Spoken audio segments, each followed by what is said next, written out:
Doing tonight, everybody? My name is Brook. I'm your host for the MadWorld podcast. Today we have a very special guest. He's not what you would usually call our regular artist. He does things a little bit differently. Everybody, Josh Koerner of Josh Eats Green Bay. How are we doing today, Josh? I'm doing pretty good. How about yourself? I'm not too shabby. You've been here this whole time, so you know right where my head's at. Yeah. So, fucking Christ. Yeah, I know I do. Josh Eats Green Bay. Why don't you just start out by telling me a little bit about that, how it started, what kind of pushed you into doing food reviews? Sure. So, a while ago, quite a few years back, I moved my girlfriend up to Green Bay. Are you hearing him? Oh, should I be? I can project. I was going to say, it sounds to me like you're a little quiet. Again, I'm tweaking. So. Room tone. Yeah, right, room tone. Josh Eats Green Bay, food review service, food review blog, however you want to view it. How did that all start? How does one get into the food review business, I guess? So really, when I moved my girlfriend up to Green Bay, we lived on the east side. Okay. There's a lot of really great Mexican restaurants out on the east side. A lot of top tier Mexican food. And it became kind of a goal of mine. When I was in Mexico, I had tasted al pastor, which is like a marinated pork that's carved off of a vertical shawarma sort of thing. Oh, sure. Okay. So I really wanted to find something that was as good as I'd had down there up here, and there's not a lot of places that do that here. So we started hopping around different Mexican restaurants and got kind of a feel for like what place does what good. Yeah. Carrie started a job at Safe Haven Pet Sanctuary. Okay. And we were invited out by her boss to a place on the east side that isn't there anymore. I think it was called El Presidente. They kind of catered more to a Caucasian community than a Hispanic community. So, not very authentic food for the most part. And when you're at a place like that, the things that I like to order are like a molcajete or a parrillada, like the big platters of things that they get to actually experiment with and have fun. So everybody gets their little tacos at the table and they're enjoying their little tacos, and I have this big molcajete, which is like a mortar and pestle where they grind their own salsa, marinate the meat, lay it over the side, and grill it off. And Elizabeth asks me, how did you know to order that sort of thing? And I was like, well, nothing else on this menu is authentic, so I figured I'd go for the thing I had the best shot of. Right. And at that point she goes, no one really talks about food the way that you do. If I make you a page, will you blog on it? I was like, absolutely. So just started writing about my favorite Mexican restaurants to start with, and kind of played that off into eventually became more about keeping restaurants that I really liked open. I've never charged for Josh Eats Green Bay. I've never made profit off of it or anything like that. I just write about local restaurants that I think deserve the recognition and places that I want to be able to go to in a year or two, Right. So then with that in mind, I'm assuming that the kind of planning and production that goes into it prior is more or less just, you could probably just throw a dart at a board and be like, which restaurant do I want to go to now? Toss that dart and then be like, all right, we're going to go here this time. I'm actually like a really big Google Maps nerd. I like to go onto Google Maps and peek around at places that I don't recognize. Right. So I've got a very long list of places that I want to go to, which in the beginning I was just going off my list, next place on the list, next place on the list. Right. But since people have kind of found out what I do, everybody's got a recommendation. So my list is now full of people's recommendations, places I want to go to. I've got more places than I can feasibly ever go to, and more places than I can certainly afford to go to write about. Right. Well, then I guess that brings me to another question. I know a lot of influencers will try and kind of throw that weight around to get free stuff. Is that not a practice that you partake in? Do you really try to just keep it undercover, just let them know, hey, there might be some stuff out there soon?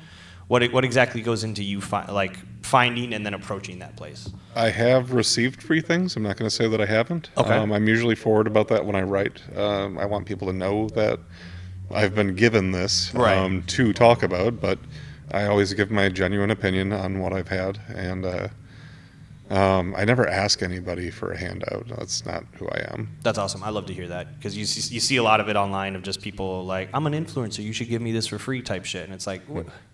It's like, this is a business. What are we doing here? Like, unless you have like a massive following that is going to bring them customers, they have no reason or right to give you free shit. You know what I mean? Yeah. That's crazy. That's been the one thing about food influence that's always kind of not bothered me, but I was like, what's going on here? It's actually part of what got me back into. So last year I wrote very minimally. I had a pretty rough 2025. Okay. But I do the social media for a local restaurant that I had written about that I really enjoy. I spend a lot of time. Stella's, shout out Stella's. Stella's. Nice. So while I was at Stella's doing their social media, I had gotten a message from an influencer of the type that you're talking about, asking for like $1,000 to do what I'm sitting here doing for free. And I was like, I could be getting $1,000 for doing this? That's insane to me. It blows my mind. Yeah, no. And then I saw the content that they produced, and I thought, like, what I'm producing is so much better than this. Right. So I wanted to get back off of my hiatus and get back out there and start writing about people again, because I just feel like our community deserves better. Right. Speaking of writing, you go back to your posts. Beautiful pictures, by the way. Like every post we looked at, every review we read, beautiful photos. We have a couple up here right now. We noticed a change in your writing. This is just fried food, man. We noticed a slight change in your writing, and by slight change, I mean we noticed you did like a pretty solid review. You kept it, about a paragraph and a half, 2 paragraphs. Then it exploded into about 6. Yeah. What kind of, I guess we could call it, what kind of renaissance in your head happened where you were like, this needs to change and it needs to work this way? So Facebook tells you, they'll tell you should keep a post to 20 words, I think it is. Yeah, it's not a lot. It's not a lot. Very, very small, short posts. And at some point I just didn't I felt like I was having one small slice of what a place had to offer, and that wasn't enough for me. It's like judging a book by its cover, kind of, you know what I mean? I've came here and had your burger, sure, but what does your filet mignon taste like? You know what I mean? Right, something you can screw up. Exactly, something you can screw up. So I wanted to get more detailed that way, and then at the same time, I had started getting really into food history. I listened to a few food history podcasts, and it's just kind of interesting watching like how we evolved alongside food. One of the podcasts that I listened to, a lot of like early food history is mostly what's the word I'm looking for? Just assumed history. Theoretical history. Oh, sure. Okay, great.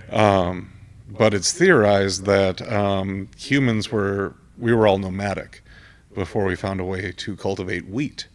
And then around the cultivation of wheat, civilization began growing. Because we had to stay in one spot. Exactly. We could stay in one spot. We could get fed here. Why would we follow the dangerous river when we can just grow this plant and make bread? And so really, we kind of co-domesticated, like humans and the wheat plant, to start forming cities to the point where the first recorded currencies are in the amount of wheat that family owns. And that's how we got Settlers of Catan. That's how we got Settlers of Catan. Like, we're here because bread, really. Bread. That's the only reason these walls are around us. Bread. Shit, we bought that bread around here. Hell yeah. That's awesome, though. Like, that's definitely something people, I feel like, don't or take for granted, is that simple knowledge that, like, hey, there's a lot of shit that just started because we needed to eat. Yeah, it like has civilization. It has gotten me into a little bit of trouble, though. I just got my first comment recently, TLDR. So I was thinking about putting out a poll, seeing if people want me to trim down what I'm doing or if it's good as it is. But as in you're writing on the post? Yeah, too long didn't read, TLDR. Yeah. I mean, so I read through all of your short ones, and then I will admit I have a short attention span. It was harder to get through the longer ones. But I will say that the descriptions in the longer ones kind of helped me actually imagine the meal more. That's what I want. And it felt more like on the artistic side. Yeah. So for me, I view things, I remember things differently than most people. I have a condition called aphantasia. Sure. I don't have a mind's eye, so I can't like imagine things. So when I'm trying to imagine something, I'm imagining it with descriptor words. I'm not imagining it with an image. See, my head's flipped. An image works so much better for me. Image works better, but like I can describe what I'm thinking of better than I can make a picture of it. You know what I'm saying? Oh, okay. I think I could relate to that. Yeah, no, that makes sense. So I really feel like that's been influential in my writing. I didn't even know that was a condition that existed until I was in my 30s. It's not really talked about. There's a condition for everything nowadays. There's a condition for everything now. I don't hate it. I feel like it gives a lot of people comfort for what they think is wrong with them. Yeah. Sometimes I feel like you're just probably a bad person. I don't know if I'm a bad person. No, not you. I might be bad at imagining, maybe. I'm sorry. I was a little too vague on that one. No, you're fine. You're fine. Who do you have anyone that comes along with you on these little endeavors, or is it like a full romanticized thing for yourself? I almost always have my girlfriend with me when I'm going out. Yeah, I guess that would cause troubles if you didn't bring her. It'd be trouble if I didn't bring her. Yeah, writing about this delicious looking food and not having her by my side, I would be in hot water. But also, it gives me the opportunity to try two things in one meal as opposed to just one. Because she's going to get something you're not going to get. Yeah. My mom is also super supportive of what I do, and she'll come out with us sometimes, and then I get to try three things. If I'm really supportive, do I get to come out with you? Absolutely. We can go out anywhere you want. You just let me know, man. I had half a mind to bother you on Wednesday and be like, hey, did you want to find a place to sit down to do this interview? But then I was like, that sounds like a hassle of trying to find a place that would like let us set up all of this stuff during their hours. I got people. I'm sure you got people, but like it felt too short notice. So I was like, we'll save that for another time potentially. Yeah. All right, I want to get into some more of the fun questions. One more shout out. I have been bringing my grandma along with me to eat out a lot lately. Shout out Grams. Shout out Grams. Specifically, you always talk to your family members about how you wish you got together more, you wish you saw each other more. Sure. And finally, we decided to set up like a monthly, so I go with my grandma every month to eat somewhere. Usually it's places I've already written about, so it's not someplace I'm actively writing. But right, so you can actually spend time with her instead of like analyzing everything. No, that makes perfect sense. That's smart. That's beautiful, honestly. She loves it too, because like the owner will come over and he'll say hey, and we'll get to chat a little bit. And feel like a little bit of a star. Special. Yeah. No, I get that. That's adorable. I love that. All right, to the fun stuff. Okay. You don't have to order it. We don't want to make anyone feel singled out or left out. In the Green Bay area that you've reviewed, what is your top 5 restaurants? So I don't know that I have a top 5 specifically, because like based on what I'm feeling, like I have a favorite place for Mexican food, I have a favorite place for Thai food. Okay, then hold on. Let me specify then. I can give you not necessarily top 5, but the 5 places that I visit the most. You know what? That works perfectly. Yeah, I was going to go a different route, but I like that. Yeah. Stella's is absolutely number 1. Okay. And I'm going to interject here with a short story about Stella's. Go for it. So when I was writing for the Press Times, I've written for a couple of publications alongside of what I do. When I was writing for the Press Times, I had gone to Stella's, and they have a fantastic Saturday prime rib. They stuff like garlic down into the fat, permeates the meat, gives it a great flavor. Wonderful. So I'd written very nice things about that particular meal. And the next time I came in, the owner there recognized me, and he went back. And he got this gentleman named Richard, who had been a prominent figure in several restaurants, cooked for a lot of restaurants, made a lot of successful recipes. And he came out, old man, and he clasped my hand in his 2 shaking hands. And he goes, "Thank you so much for the nice things you wrote about my recipe. That's awesome. awesome. No one's ever said something nice about my food." That's awesome. And that really touched me to the point where I'm tearing up now. That's how you know it's art, when it moves you to that point. Right. But yeah, I started going to Stella's every Thursday after that, because my girlfriend works late and it's a nice place. So. How late are they open? They open 4 until like, I want to say 9 or 10 o'clock. Oh, okay, so just like a dinner rush kind of thing? Yeah, okay. So I'll just go there for a few hours while I wait for my girlfriend to get home. Fair enough. I've ingratiated myself to them so much. Like I said, I do their social media now. They invite me along to their company picnics. So yeah. Stella's is a really special place for me, so absolutely the place that I spend the most time. Okay. I've never been yet. I've heard a lot of good things about it. Well, come out on a Thursday. We'll shoot the shit. Yeah, we'll figure something out. So that'd be my number one. Yeah, right there. That's Stella's. This is Stella's. Yeah, okay. These are pictures that I took, actually, of Stella's.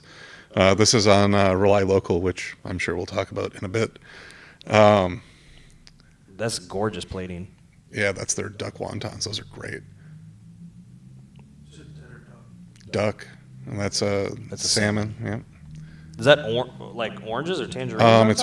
They're dehydrated oranges. Oh. That's the orange teriyaki salmon. That's the wild mushroom and asparagus flatbread. Not that I know their whole menu by heart or anything, but so yeah, Stella's is the place that I spend the most time at. Okay. I'd say beyond that, so we got Stella's, the Iron Duck. The gentleman, never been, heard great things. The gentleman that owns that place, Caleb, is a wonderful individual. Is he? Very kind, very nice man. His partners are great. Their menu is very imaginative. Everything pairs really well together as like a whole functioning meal. Very good. Okay. Caleb with a C or K? C. Okay, good. We know he's a we know he's a Caleb good, with a K. We know he's a good human then. All right. Yeah. Caleb's with K's are issues, but so yeah, Stella's, Iron Duck, Delilah's I've spent a lot of time at. I'm getting breakfast for my birthday there on Monday. It's one of my favorites. Yeah. So the head chef there, he also wrote the menu for Amphora Wine Lounge. Chef Matt, he just won the Booyah competition that they had down on Main Street last weekend. Really? Yeah. Nice. Yeah, shout out to Matt. Shout out Matt. But his recipes are phenomenal. Everything that he makes pairs amazingly, and all great dishes. We went, I want to say about a week ago now or something like that, for my wife's birthday, and we got the monkey bread. Have you done the mushroom po' boy? No, not yet. We've gone really like 8:30 in the morning, so like a po' boy isn't necessarily on my mind. I've eaten everything on their menu besides the normal breakfast stuff. Which is shame because their normal breakfast stuff is still fire. Yeah, it's still really good. The sausage there, they got that shout out de Provence going on in there. All right, so you gave me 3, 2 more. All right, 2 more. We'll be here the whole time just talking about my top 5. So Toast & Company is also owned by the same gentleman that owns Delilah's. Okay, cool. And that's one of my favorite breakfasts right on Ledgeview. Toast real & close Company? to my house, yeah. Okay. And then I haven't spent a lot of time there yet, but a place that I plan on spending a lot more time is Orsetta's, which is also Rosetta's? right across... Orsetta. Orsetta. I wrote about them pretty recently, but they're right across the bridge from me in East De Pere. Okay. They're right on Broadway there. And... yeah, Chef Kelly, he just does such wonderful things with sourdough. He has a sourdough pasta that's amazing. Sourdough pasta. And his pizza crust, he does sourdough. It's so good, dude. You don't see a lot of sourdough crusts around here. You don't. But my big thing about him was he used to be the chef at Hinterland as well. And at Hinterland, my favorite thing on their menu was the blackened barramundi. It's like an Asiatic sea bass. Buttery, flaky, delicious. So he doesn't do it blackened anymore at Orsetta, but he did a new rendition of it that I also absolutely love. If you guys at home are hungry now, you're supposed to, you got to drop a like button, okay? Getting people hungry is sort of my thing. I get that a lot. We don't kink shame here. You know what I mean? All right. I want to know, it doesn't got to be 5, some of your favorite and least favorite restaurant practices, let's say. Like something you see in a restaurant that immediately is like, oh, this place has very good potential to like have great food because of something you just kind of noticed from in other restaurants. And then on the opposite end, like something you're like, oh, that's a red flag to me. So for like green flags, like the first place I always start, especially in like a cafe or like a smaller like hole in the wall kind of place, what's your Reuben like? So Reuben is something really easy to phone in. But if you're smoking your brisket, if you're shredding it, if you're putting the time and effort into it, if you're putting your time and your effort into a Reuben, you're probably putting your time and your effort into the rest of your menu. Okay. All right. And I feel like that same thing can be applied to like Eggs Benedict. If you're putting the time to learn how to poach your egg properly, chances are you're putting your time into the rest of your breakfast menu to learn how to make everything proper. Okay. But I will say like the number one thing for me at a restaurant is if I see if I know who the owner is and I see the owner running around, grabbing a table, bussing, like doing the jobs that they could easily just sit back and let everybody else do, that tells me that you've made a family out of your team, and that's how you be successful. Or at least you operate like a family. Exactly. I've been in a lot of restaurants where like they can once it comes time to work, like everyone clicks, but then like as soon as everything slows down, everyone's at everyone else's neck, and it's like, what the fuck? And it's like, hold on, what happened to this flow we had here? This was nice. What happened? We were friends 5 minutes ago. Yeah, what the fuck? We were in the trenches. Didn't you trauma bond? Yeah, right. We're supposed to be a family here. Golly. Red flags? Red flags. I don't know. So then obviously we could go a bad Reuben and or not cooperative staff / lazy managers really or owners. I don't. It shows in what I write. I try not to talk too bad about restaurants, just because like my mama told me if I don't have. You don't have to call out a restaurant. Just something. That's true. That's true. Just a bad practice. Man, I don't know. I'd like to say just being uncleanly, but like also some of the dirtiest grease pits have some of the best food. You know what I mean? So it's a good hole in the wall. Yeah. There's and I don't even remember the name of it. There's what you would consider a hole in the wall Mexican spot in Appleton that actually like. I remember where it is. I just don't remember the name of it. It's by the fondue place. It's like in a little strip mall by the fondue place out in Appleton. What is that called? I don't know. I don't know Appleton as well as I know Green Bay. Oh, actually, since we're on that topic, are you planning on doing any other cities, or are you going to really just stick to Green Bay? I know we have a rotating door of restaurants, so like there's always going to be new stuff to try. I have started branching out just a little bit. Have you? Well, I wrote about IVR recently, which is in Kaukauna. But that's a place that You did. I did read that. God damn it! Can you bring that one up? I think is really cool. So to go back to your red flags, I suppose like a place that feels contentious. Like if I can feel that there's if I can see a waiter and know that they're fighting with the bartender or the manager, like I'm now uncomfortable in your restaurant, and bad if vibes. I'm uncomfortable, that's going to translate to I'm just going to have a bad time. You know? Yeah. No, I feel you there. What was the name of the place? IVR. IVR? IVR, International Variety Restaurant. That's an interesting. Like, I hope they have variety then. Yeah. Well, yeah, it's like an. So the lady that started it, she started it in Milwaukee. She owns a number of Indian restaurants, and while she was living in Milwaukee, she really fell in love with Italian food and Mexican food. So her menu kind of blends all those things together. Did that go by a different name at one point? I don't believe it.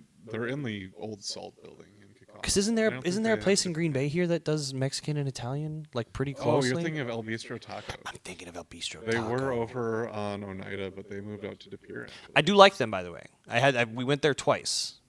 I think I wanted to split it up. I think the first time I got a burrito and some other stuff, and then I got Italian food the next time. Neither were too bad. So the owner is actually a Hispanic dude that worked with my mom at the Olive Garden, which I'm pretty sure is where he got the idea to mix. I feel like everyone's parent at some point worked at the Olive Garden because I have a similar situation with my father. He'll just randomly be like, this one time when I was working at Olive Garden, I'm like, all right. Olive Garden was a big deal when it came to Green Bay, man. I bet. I really bet. This town, I freaking bet. Did we find that or no? Because I'm curious. He scrolled past it a couple times. I wasn't paying a lot of attention to you. IVR. So where you had that sizzling plate, that was one of their dishes, and yeah, that's their chicken malai tikka. So it's like chicken marinated in yogurt, and they pour like some yogurt over the top of the sizzling skillet. So then I'm guessing that's IVR? Yeah. Oh, What'd you clicking on that for? You were right there, man. You were right there, man. So Go close. back. So find that video, and then it's the next one down. Yeah, the next post down. Boom. This is the longest post that I made by far. Just because when I met the lady that runs the place, she told me, yeah, come back and we'll feed you everything on our menu. She didn't say that literally, but when I went back in, they fed us a ton of food. I went there with the chef from Stella's, actually, and my girlfriend, and it was way too much for any of us to eat. So I kind of tried to break this one down by the dishes. Yeah. And I gave a little bit of history on the dishes. I guarantee you this is one I looked at and immediately was like, Nope. I trust him. I'm going to go to the next one. That's their like cauliflower, fried cauliflower, like tempura fried in a honey sauce. It's delicious. The photos look great. The food looks great. It's really good. It's really good. Their butter chicken pizza is phenomenal. Those were non-nachos. Yeah, the pizza they do on a non-crust. Like, I'm telling you, this place is legit. You need to check this place out. No, hold on. Go back. You said what nachos? Non. So Non. Like, so the bread. I thought you meant N-O-N. Oh. I'm like, how are you going to take out nachos and nachos? Nachos. These aren't nachos. No, but they deep fry the naan bread and like it's like an almost powdery crispness to it. It's really unique and fun. No, that sounds awesome. Now that I understood what you meant, that sounds awesome. Yeah. And then and then you said a non-pizza? Oh yeah, so they have like a butter chicken pizza, but you have an option of like a thin crust or a non-crust, and the non-crust is superb. That's awesome. I'm gonna have to check that place out. If you want to go, let me know. Oh, what is that? That's a churro cheesecake, bro. I see you keep trying to highlight stuff over there. I can't see that. Oh, I appreciate what you're doing, but I'm like, what is he highlighting? Usually when I put the photos, I comment what it is. Okay, groovy. All right, yeah. No, that looks so good. Wow. All right. We'll get off of looking at pictures of food. I can do it all day. This is my whole game. He said one more. That looks good. Yeah, I can tell you the whole history of that dish. Most overrated food trend. Burrata, easily. Oh, yeah. If I wanted to pour milk on my food, I'd just pour milk on my food, man. There's exceptions. There's places where it belongs. Like Tres Leches? Oh, Tres Leches, I will absolutely pour milk. Yeah, for sure. But like to have a dish that's just like, here's some crostinis and a piece of cheese that you can cut into that turns into milk. I'm like, cool. No, my plate's just full of milk. Yeah, no bueno. No bueno. Underrated? Underrated? What's something you'd like to see more of in restaurants? That's like an easy question in Green Bay. I just want to see more cultural expansion. Like we've got maybe 2 Italian places in Green Bay, 3 maybe if you want to count to Pier. Because you have the 2 that are, so you have Angelina's and then the other one that are over by Delilah's. Yeah, Angelina's. I'm guessing you don't count Olive Garden? Well, I wouldn't count Olive Garden, personally speaking. When I started writing about food, I tried to stop going to chains at all. Oh, fair enough, yeah. So then what would be the 3rd Italian place? Well, because I know Taco Bistro is still in. And then I just talked about it. Orsetta's, which I talked about Orsetta is arguably Italian as well.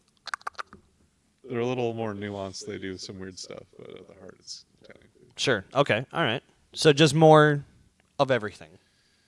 So we just got like our first like dedicated French restaurant. There's like a crepe bistro that just opened up over on Broadway. So another breakfast spot. It's brunchish. We have the the pancake place. I don't know why we need anything else. Like I'm gonna try to incite this again right here and right now. Pancake place versus Bayview restaurant. Let's have a fucking pancake off. Guys. Versus what? The Bay Family Restaurant. Oh, okay. A place I haven't gone, a Green Bay staple that I still have not sampled. I did them recently. I did the whole history. And, we showed up not realizing that they were closing in like 20 minutes. So we were like, oh, we should probably not be those people. Yeah. But I went there and their pancake is phenomenal. When I was talking to the gentleman who runs the restaurant before I went there, he was talking up his pancake, and I was like, all right. It's weird for you to talk up your pancake right down from the pancake place, though. And he was like, I think it's better. So I wrote in my post, I was like, let's have a blind taste test, guys. Let's see.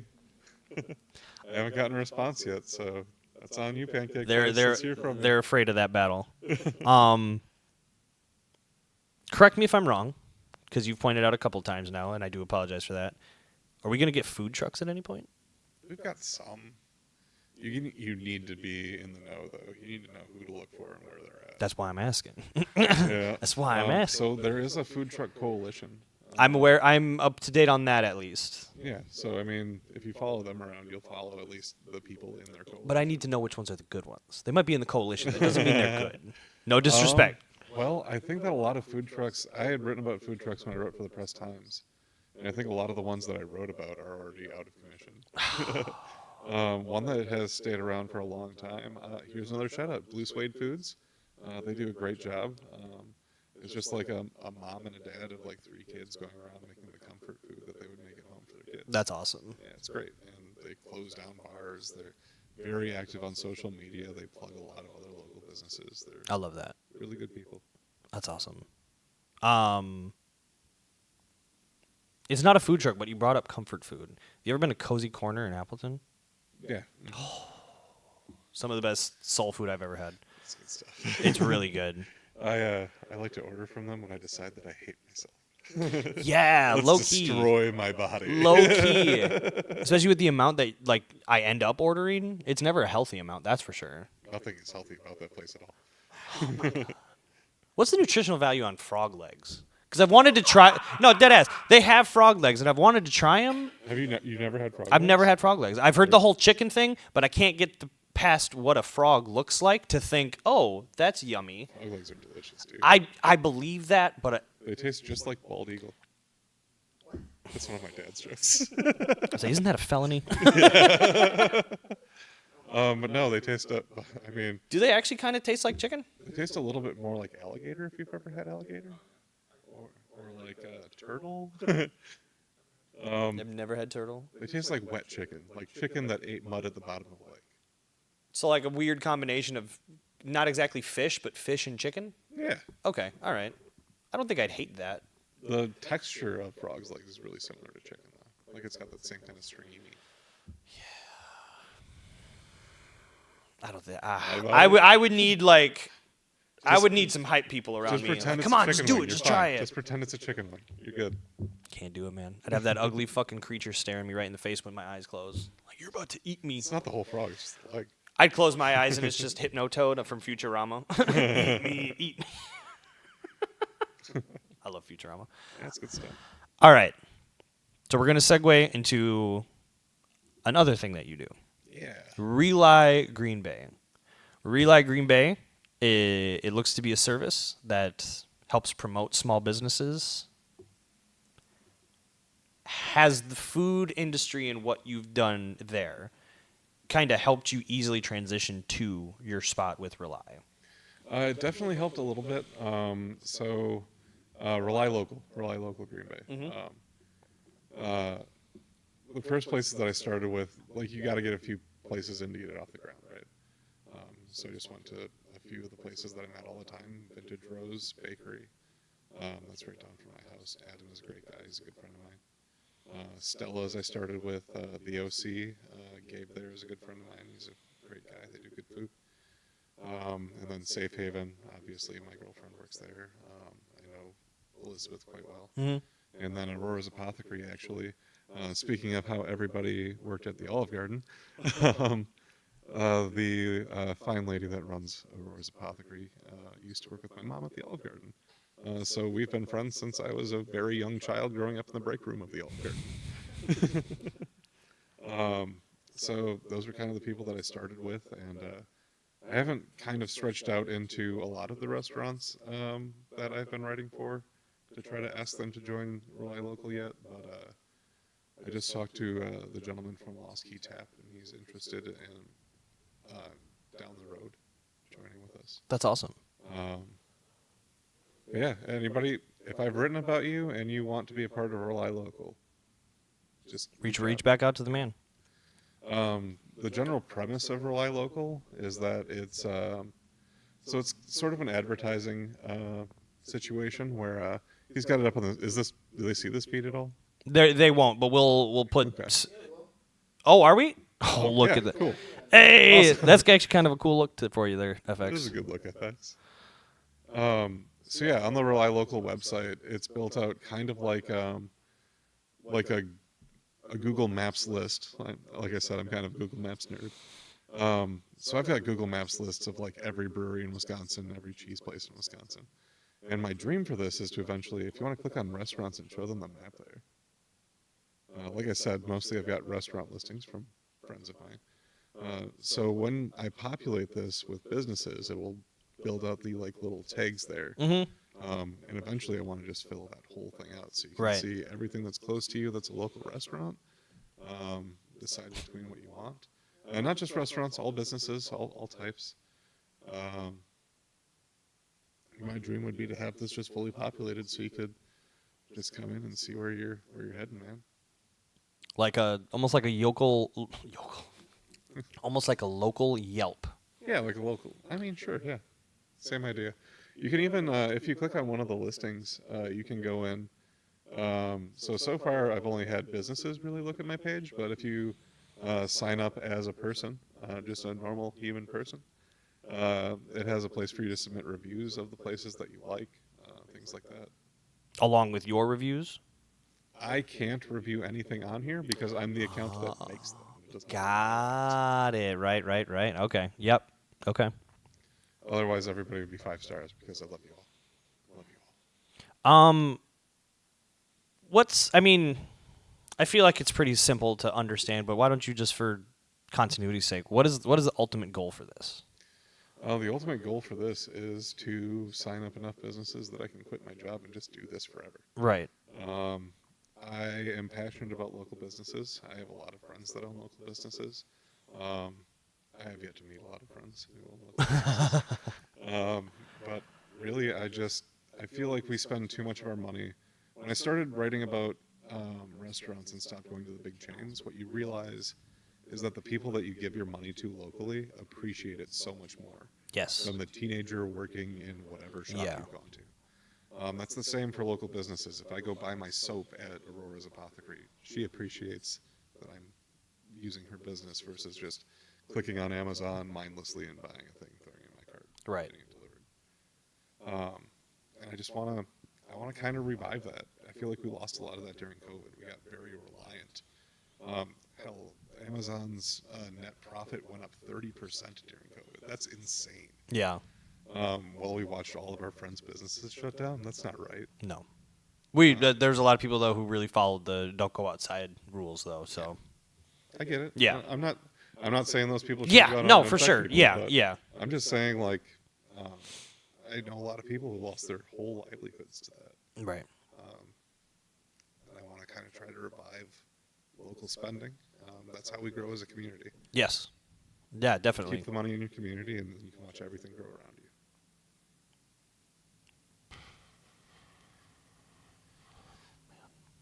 That's a tough one. Yeah. God. Well, speaking of the ultimate support, you've already shouted out a couple different restaurants. Sure. Do you have any more that you'd like to give a special shout out to that have either helped you along this journey or helped just in any way, shape, or form? Oh man, now I'm a dick if I don't shout out every place I've ever gone. No, you don't. You don't have to do that. Man,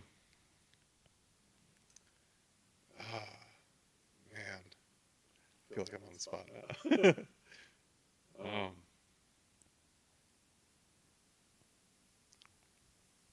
Man, I don't have anything. I mean, let's talk about some Mexican places, huh? Hell yeah. So Carnitas al Bahia, right next door to where we're at right now. I've been going there since the very beginning of all of this, and I love the people there. There's the wife of the guy who owns that place. She used to always send me home with like an extra taco in my bag, and she would like get real close and she'd whisper, "This one is for your neighbors." I have a lot of really special memories about that place. I have a lot of good memories of Archon Deli. Or they're not Archon Deli anymore. They're Archon Thai now. But they were Archon Deli when they were over off of Broadway. Now they're over off of Military. Okay. The people there are wonderful, and they've been really good to me over the years. I really appreciate Asian fusion cuisines. Okay, yeah. They're about as fusing cuisine from different portions of Asia together as opposed to like fusing with American food. Right. So they have a lot of like really good and unique Thai food that I really appreciate. Thinking of other places that I'm a regular at, I think I've covered most of them. I'll shout out another one I've done it before, Jake's Pizza, Green Bay. All right. Yeah. Glass Nickel, I should shout out. Glass Nickel, another great pizza place, yep. Dan has been a good Talked about them. for a long time. He's a great guy, and known a lot of the employees there, and they've all been friends of mine throughout the years. Still miss one of them greatly. lost one recently. R.I.P. Yeah. Josh, do you have anything else you would like to say? Any social links? Any personal pages that you maybe find putting out there? Sure. So you can follow me, obviously, on Facebook at Josh Eats Green Bay. I'm running the Facebook for Rely Local right now as well. Again, Rely Local is an advertising business meant to highlight local businesses. The Facebook for my Rely Local page right now, I want to say I'm following something like 200 local businesses. I'm trying to share every event that I possibly can, just make it a hub for community outreach and just a space for people to find out what's going on in the community. Okay. You can find me on Patreon for Josh Eats Green Bay. Okay. Do you? Is there anything special on there, or is it just pretty much a lot of the same stuff? Posts. All right. No, fair enough. Yeah. I have some people aren't on Facebook, so I have 4 followers on Patreon. I started the Patreon so that people who don't use Facebook can still see what I'm writing. A few specific people, actually. The 4 followers you have on there? Yeah, the 4 followers that I have. But also, yeah, if you want to give me money and contribute to my writing for places, I spend a lot of money doing that as a hobby. And if you want to give me money, you know where to find me. Yeah, exactly. Josh, if you want to just come over and give us all some money. Josh, we appreciate you coming on. This was a lot of fun. I am hungry now. I will be looking into something. You guys, that's all we have for you tonight. It was wonderful having you guys on. It was wonderful being here. Josh, again, thank you for coming on. My name is Brooke. Have a good night, guys. It's weird looking into the camera. Sometimes, yeah.